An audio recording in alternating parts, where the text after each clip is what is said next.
Alden Richards, kitang-kita kung paano binakuran ang ating phenomenal star kanina. Kahit nga pinagbabawalan na, ay nakagagawa pa rin ng paraan si Alden para makatabi si Maine. Kanina ay kita ang pagtalo nito para makasabay lang si Maine. Hindi talaga kaya ni Alden na malayo sa tabi niya si Maine.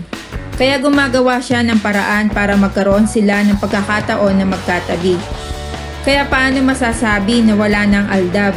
Gayong iba naman ang ikinikilos ng dalawa kapag sila ay magkasama. Nandun pa din ang spark kapag sila ay magkatabi. Kaya hindi naniniwala ang Aldab Nation na wala na ang aldab hanggat nakikita nila ang dalawa na magkasama at may interaction sa isa't isa ay mananatili ang aldab. Gusto lang sirain ng mga basher nila ang magandang samahan ni na Alden at Maine.